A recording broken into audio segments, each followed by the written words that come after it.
एक ऐसा पुण्य क्षेत्र जहाँ भगवान शिव एक पर्वत के रूप में और एक अग्नि लिंग के रूप में विराजमान है। इस पर्वत को साक्षात शिव का रूप माना जाता है, जहाँ भगवान शिव के होने का एहसास, वहाँ से आने वाली पॉजिटिव एनर्जीज और अजीबोगरीब संगीत जो कई बार स्थानीय लोग और सिद्ध पुरुषों को सुनाई दी है। माना जाता है कि यही भगवान शिव की आराधना में देवता भजन और गीत गाते हैं। हम बात कर रहे हैं तमिलनाडु में तिरुवन्नमलई जिले में स्थित श्री अरुणाचलेश्वर मंदिर के बारे में। श्री अरुणाचलेश्वर मंदिर भगवान शिव को समर्पित है और पंचभूत क्षेत्र में से एक माना जाता है, जिसमें अरुणाचलेश्वर क्षेत्र में भगवान शिव का अग्नि लिंग स्थापित है। यह भारत के सभी पुण्य क्षेत्रों में से एक माना जाता है और इसका उल्लेख शिव पुराण, स्कंद पुराण, लिंग पुराण, ऋग्वेदा और अथर्ववेदा में भी मिलता है। यह क्षेत्र एक आध्यात्मिक केंद्र है और लाखों करोड़ों भक्त देश विदेश से यहाँ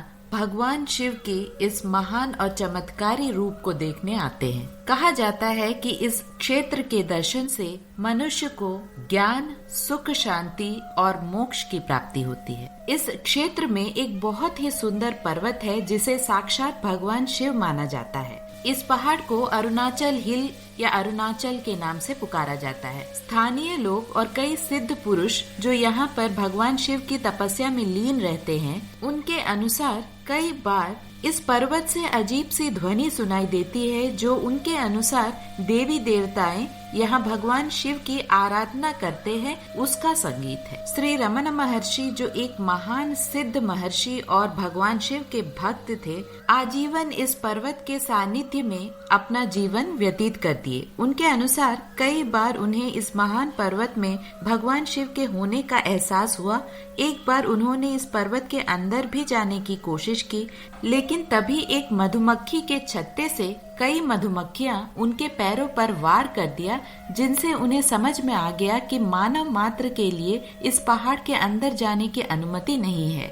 सिर्फ देवी देवताएं ही इस पहाड़ में भगवान शिव की आराधना कर सकते हैं। श्री रमन महर्षि और उनके शिष्यों को भी कई बार इस पहाड़ से अलग अलग प्रकार की ध्वनि सुनाई दी थी। इस पहाड़ को भगवान शिव का निवास स्थल नहीं, साक्षात भगवान शिव ही माना जाता है। इसलिए लोग इस पहाड़ के परिक्रमा करते हैं, जिसे गिरि प्रदक्षिणा भी कहा जाता है। इस पहाड़ की पूरी प्रदक्षिणा के लिए 14 किलोमीटर का डिस्टेंस श्रद्धालुओं को बिना चप्पल या जूता पहने भगवान शिव का नाम लेते हुए पूरा करना होता है। मान्यता है कि जो भी इस पर्वत के परिक्रमा करते हैं, उन्हें मोक्ष की प्राप्ति होती है और ज्ञान के साथ साथ जीवन में खुशहाली भी आती है, क्योंकि इसी पर्वत पर भगवान शिव ज्ञान को बांटते हैं। इस पूरे परिक्रमा में आपको 8 शिवलिंग भी मिलेंगे। इंद्रलिंगम, अग्निलिंगम, वामलिंगम, निरुधिलिंगम, वरुणलिंगम, वायुलिंगम,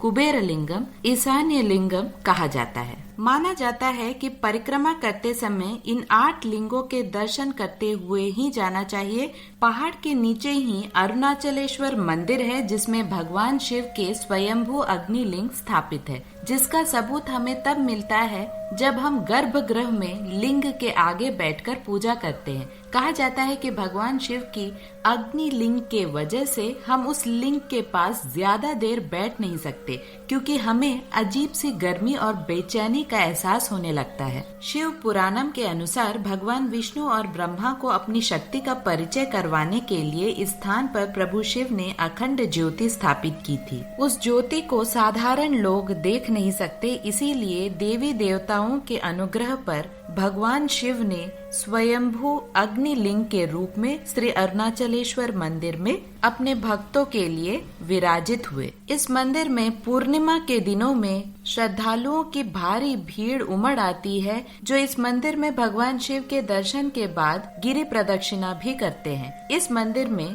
कार्तिक पौर्णमी और शिवरात्रि का भव्य आयोजन किया जाता है। भगवान शिव और मां पार्वती का शोभा यात्रा भी निकाला जाता है। इसी पहाड़ के नीचे ये श्री रमन महर्षि का एक बहुत ही बड़ा आश्रम है, जहाँ पर श्रद्धालुओं का भीड़ जमा रहता है और देश और विदेशों से लोग उनके विचारों और उनकी समाधि देखने आते हैं। जो श्रद्धालु किसी कारणवश चलने में असमर्थ हों लेकिन गिरि प्रदक्षिणा करना चाहते हैं, वे ऑटो या कार में भी इस पहाड़ की परिक्रमा कर सकते हैं। लेकिन ध्यान रहे कि जब भी आप ऑटो या कार में बैठे तो चप्पल या जूते को बगल में रख दे। यह एक गर्म प्रदेश है, इसीलिए गर्मी के मौसम को छोड़कर आप किसी भी समय यहाँ पर आ सकते हैं।